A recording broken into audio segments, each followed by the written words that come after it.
Hey guys, welcome back to my channel. My name is Lokesh Raut. I am a fourth year medical student in Orenburg State Medical City. तो ये video मैंने सोचा था कि कब बनाऊंगा नहीं, क्योंकि इस टॉपिक से तुमको मतलब क्वेश्चन बहुत सारे लोग के इस टॉपिक पे कि भैया बहुत सारे पेरेंट्स में मेरे को पूछते थे कि रशिया में अभी आना सेफ होगा क्या। बच्चे पूछते हैं कि भैया is it safe to take admission Russia, हम लोग कोई और कंट्री प्रेफर करेगा। तो अभी 2 दिन पहले मेरे को एक पेरेंट का फ़ोन आया, एक एडमिशन है जो ओरेनबर्ग में हुआ है, जिसके पेरेंट्स हैं, तो he has served in army. तो उनका मेरे को फ़ोन है, उन्होंने मेरे से बात की। Almost we talk for about 15-20 minutes. तो उन्होंने मेरे को पूछा अच्छे से कि बेटा कैसे हो ये वो, and then he started asking about the conditions now in Russia. तो मैंने उनको बोला कि सर देखिए, अभी फ़िलहाल ऐसा कुछ नहीं। फ़िलहाल शब्द मैं इसलिए यूज़ कर रहा हूँ क्योंकि मैं कोई बहुत बड़ा ऑफिशियल नहीं हूँ रशियन एम्बेसी का या यूक्रेन किसी एम्बेसी का, जो मैं आपको बोल पाऊँ कि नहीं यहाँ से कुछ होगा ही नहीं। मैं ऐसा आपको आश्वासन नहीं दे सकता। आई विश आई कुड, लेकिन मैं आपको ऐसा नहीं बोल सकता। तो इसलिए बोलता हूँ कि फ़िलहाल अब सब ठीक है। तो वो पेरेंट्स ने बोला कि आपको पता है, बोले। फिर मैंने उनको एक बात बताई कि देखिए कि अगर ऐसा होता भी है तो जो अटैक होगा वो रशिया के बॉर्डर्स पे होगा, which will not affect Orenburg and its nearby universities and cities. तो फिर उन्होंने एक अच्छा पॉइंट बोला कि देखो बेटा, मैं भी आर्मी में सर्व किया। बोले तो मैं एक बात होता है, बोले आपको भी पता है, बोले कि now all the cities are on मतलब a button away from destruction. जैसे बोलते हैं ना कि एक बटन का खेल है बस। तो सच बात है, उनकी मिसाइल्स ऐसी आजकल बन गई कि विद इन अ सेकेंड, मतलब 10 से 15 सेकेंड में they can destroy complete city. तो ये सुन के एकदम डर मत जाओ, ये सब बहुत ही जब खराब कंडीशन हो जाएगी ना, ये तब की बात है। बट ऐसा होने के चांसेस बहुत ही कम है। अब इसका एग्जांपल देता हूँ कि Russia and Ukraine, they have started fighting, the war is been going on from almost, it's been ऐसा 3-4-5 महीने हो गए। ऑलमोस्ट 3-4-5 नहीं, बट अराउंड हो गए 3-4-5 महीने के आसपास हो गए, और ये चलते आ रहा है ये, ठीक है। मार्च के आसपास से, जब से वो मार्च के आसपास से रेट गिरा, क्यों गिरा? तो बिकॉज वॉर के कारण रेट गिरा था। मार्च, अप्रैल, मई, जून, जुलाई, अगस्त, सितंबर, उससे मतलब अच्छा खासा टाइम हो गया। लेकिन अभी कंडीशंस बहुत शांत है। जब वो उन्होंने यूक्रेन की कुछ मेजर सिटीज़ पर अटैक किया था, वो ऑलमोस्ट कुछ महीनों पहले की बात थी। उसके बाद ऐसी कोई न्यूज़ नहीं है, ठीक है। उसके बाद से ऐसी कोई भी न्यूज़ नहीं है। जब उस टाइम ऐसा हुआ था तो आपको पता है कि किसी भी बच्चे को उतना इफेक्ट नहीं हुआ था। एक बच्चे की डेथ हुई थी क्योंकि बॉम्ब शेलिंग में उसका मतलब अकस्मात में थी, जो अनसर्टन डेथ, जो कि होनी नहीं चाहिए थी, बट उसकी डेथ हो गई। एंड वो यूक्रेन का एक बच्चा था। तो किसी बच्चे को अफेक्ट नहीं हुआ। एक बच्चा, देखो हर बच्चे की इंपॉर्टेंट, मैं ऐसा बोलूँगा कि सिर्फ एक ही बच्चे की डेथ हुई तो ऐसा बोलना गलत होगा, बट इट वॉज अनफॉर्चुनेट। उन्होंने किसी बच्चों पर अटैक नहीं किया। They always allowed Indian students to pass, ठीक है। रशिया और इंडिया के अगर आपको रिलेशन पता होंगे, they have been friends from very long time. बहुत सालों से वो लोग दोस्त थे। और कभी भी आपने ऐसा सुना होगा कि रशियन बच्चों को या इंडिया के जो बच्चे जो रशिया पढ़ते हैं उनको कभी दिक्कत हुई? आपने देखा कोविड के टाइम पे भी Russia was very supportive to allow the Vande Bharat mission. जब फ्लाइट्स ठप पड़ी थी, लेकिन तब भी रशिया ने वंदे भारत की जो फ्लाइट्स है एयर इंडिया की, वो अलाउ की थी। तो इसलिए मैं बोलता हूँ कि हमेशा we are on a safe side more than Ukraine. Ukraine के बच्चे भी ये सब वीडियो देख रहे होंगे, क्योंकि यूक्रेन के बच्चों के लिए अभी ऑलमोस्ट 2 हफ्ते पहले एक नोटिस आया embassy of India in Ukraine से कि it's will be safe for you to leave Ukraine as soon as possible. आप वहाँ से इवैक्यूएट कर ले खुद को, आप वहाँ से इंडिया चले जाए या अपने जो भी रिस्पेक्टिव कंट्रीज है वहाँ चले जाए। मैंने हमेशा बोला है इस साल के बच्चों को, या जब से वॉर हुआ है, कि Ukraine should not be option. आपको कितना भी उसकी यूनिवर्सिटीज़ पसंद आती होगी, कितना भी उसकी फीस आपको अच्छी लगती होगी, कितना भी उसका आपका एजुकेशन अच्छा लगता होगा, आपका कोई दोस्त वहाँ पढ़ता होगा, आपकी कोई दीदी, बहन, भाई, चाचा, ये सब पढ़ते होंगे, फिर भी आपने यूक्रेन चूज़ नहीं करना है। वो ऑप्शन अपने दिमाग से हटा दो, बस, पीरियड, ख़त्म। यूक्रेन आपने जाना ही नहीं है। इसलिए मैंने हमेशा बच्चों को बोला। अभी देखो ये फिर से नौबत है, कुछ बच्चों ने इस साल भी एडमिशन यूक्रेन में लिया, एंड देन अभी 1 महीने बाद मतलब उनके एडमिशन की, और अभी 2 हफ्ते पहले एक नोटिस आया है। इन बच्चों ने अभी लाखों रुपये भर दिए, अब उनको टिकट करके वो लोग चले गए, then again they have to come back to India. तो देखो कितनी खराब बात होगी। तो आपको जब पता है कि उस कंट्री की पोजीशन बहुत वीक है, it's a very small country as compare to Russia. Russia बहुत ही बड़ा देश है, यूक्रेन एक छोटा देश है, यूक्रेन एक वीक देश है। किसी कंट्री को वीक बोलने में कोई दिक्कत नहीं, अगर वो है तो है। दो country, if both the countries on war, तो वो कंट्री वीक है और ये कंट्री स्ट्रांग है, बस। आपने ऐसा कोई न्यूज़ नहीं सुना होगा कि यूक्रेन की किसी मिसाइल ने रशिया के किसी सिटी पे ब्लास्ट किया, ऐसा कुछ अभी तुमको ऐसा कुछ भी न्यूज़ सुनने में नहीं आया होगा, क्योंकि ऐसा हुआ ही नहीं है। आपको किसी भी रशिया की यूनिवर्सिटी से ऐसा कोई अपडेट नहीं आया होगा कि आप अभी सेफ नहीं हो तो आप चले जाए। जब एकदम पीक पे वॉर था तब बहुत सारे पेरेंट्स टेंशन में थे। तब क्या हुआ था, जो यूनिवर्सिटीज़ या जो सिटीज़ यूक्रेन की बॉर्डर के नज़दीक है, लाइक क्रीमिया, स्मोलेंस्क, ये सब जो कि यूक्रेन के बॉर्डर के नज़दीक है। स्मोलेंस्क तो यूक्रेन बॉर्डर नज़दीक, but it is very close to Moscow, ठीक है। तो जो सेंटर ऑफ द सिटी के, जो मॉस्को के पास के थे ऐसी, और जो बॉर्डर के थे, उनको उनकी यूनिवर्सिटी ने बोला था कि ठीक है, अगर आपको सेफ नहीं लगता तो दो students who wish to fly back to India, वो लोग फ्लाई कर सकते हैं, लेकिन कंपलसरी नहीं है। आपने देखा कि किसी भी यूनिवर्सिटी को कोई नुकसान नहीं हुआ, सब बच्चे सेफ थे, एवरीबडी वर सेफ। बच्चे चले गए एंड वापस अभी आ गए, और इट्स बिन ऑलमोस्ट 2 years, बच्चे अभी अच्छे से पढ़ रहे, किसी का कोई पढ़ाई का नुकसान नहीं है। तो मेरा ये अश्योरेंस एक वीडियो है, समझो कि आप बिंदास रशिया में एडमिशन ले सकते हैं, क्योंकि आपने अपनी सेफ्टी का तो देखना ही है, लेकिन आपने एनएमसी रूल्स का भी देखना है। आपने हर जगह देख लिया ऑलमोस्ट। कजाकिस्तान में भी 5+2 5+1 पे कॉन्फ्लिक्ट चल रहा है। 5+1 कोर्स में आपको बैचलर ऑफ मेडिसिन की डिग्री मिलती है, 5+2 कोर्स में आपको डॉक्टर ऑफ मेडिसिन की डिग्री मिलती है इन कजाकिस्तान।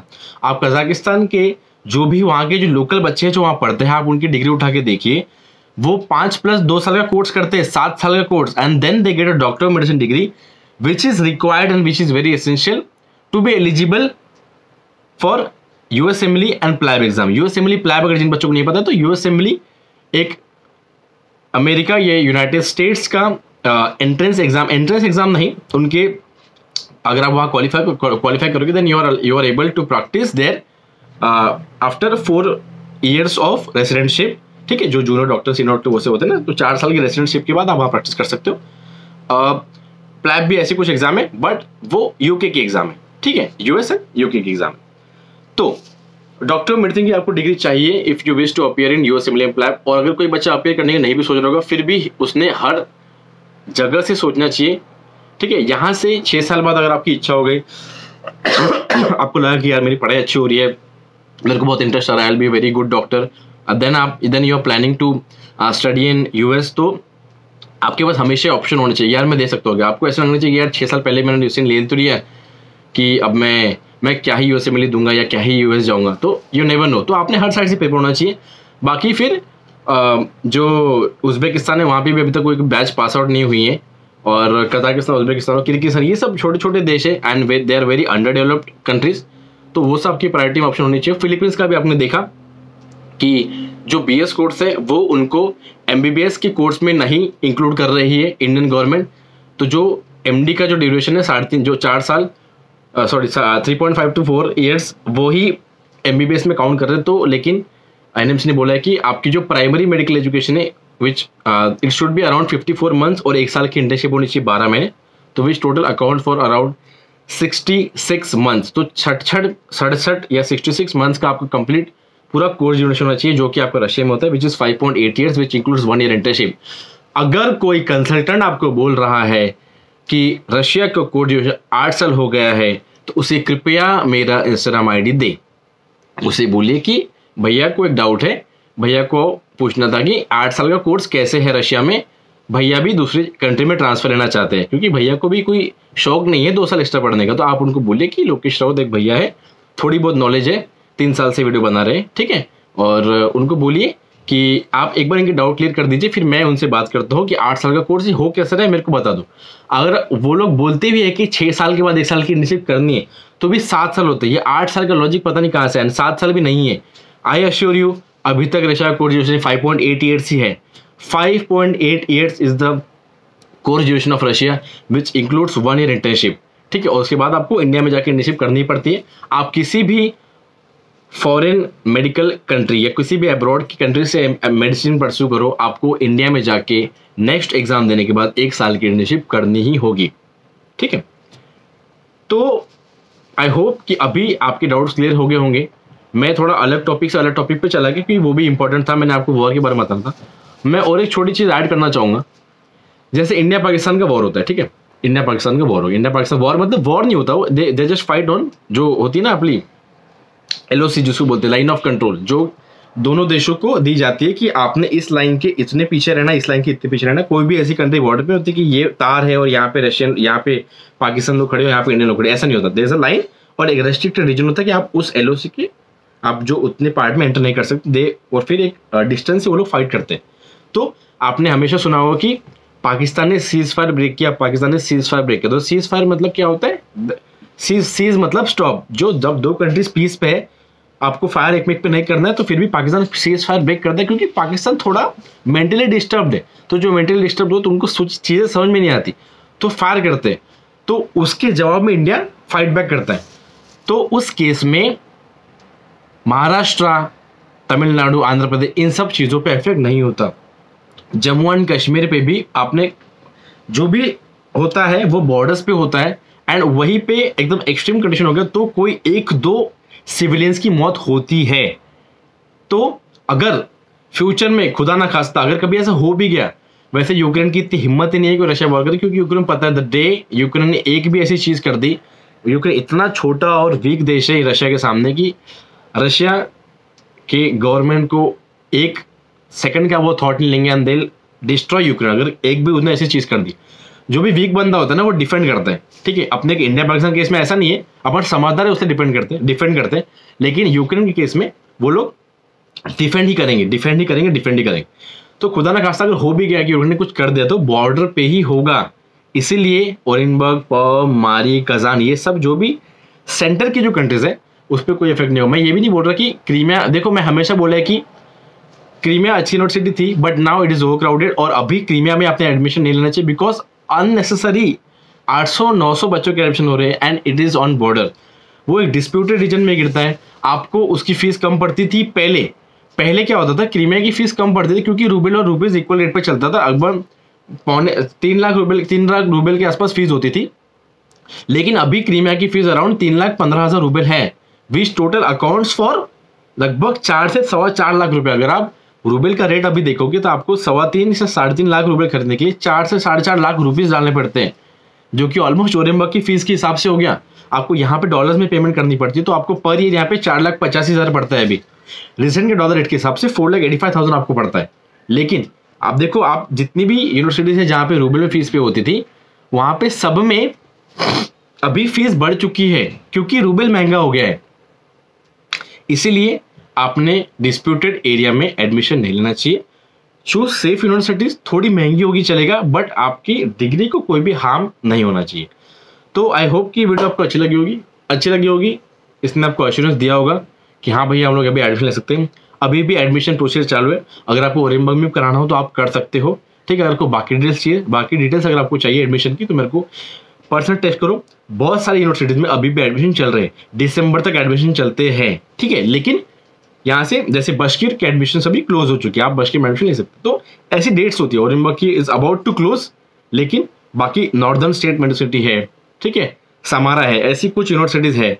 अभी पर्म मारी का मेरे को पता नहीं क्लोज हुआ कि नहीं, लेकिन इन दोनों का मेरे को पता है कि नॉर्दर्न अभी दिसंबर तक चलता है। तो अगर आपको अभी भी एडमिशन लेना होगा तो आप ले सकते हो। अगर आपको यही थॉट था कि रशिया के बारे में, आई होप कि मैंने क्लियर कर दिया होगा, तो कोई दिक्कत आपको नहीं आएगी। रशिया इंडिया के रिलेशन जितने पेरेंट देख रहे हैं, आप बिंदास अपने देखो, आपका मेरे को बोलने को इजी है कि आप अपने लड़के या लड़की को भेजिए, लेकिन एक आप जो पेरेंट्स का एक वो जो खुद का थॉट प्रोसेस होता है वो होता ही है। अगर मैं भी पेरेंट होता, मेरा बच्चा अगर जा रहा होता तो मैं भी 10 बार सोचता था कि यार कोई कंट्री वॉर पे चल गई तो मैं अपने बच्चे को कैसा भेजूँ। बट आपका बस किसी बच्चे का ईयर वेस्ट नहीं आना चाहिए। मैंने जो भी चीज़ें बताया आपको बिल्कुल लॉजिकल बताई, हर चीज़ को मैंने एक्सप्लेन किया, और मैंने नेगेटिव फैक्ट भी पकड़ी अगर किसी दिन यूक्रेन ने कर भी दिया, ठीक है। तो बस खत्म करता वीडियो को और सब्सक्राइब कर देना। टिल देन धन्यवाद।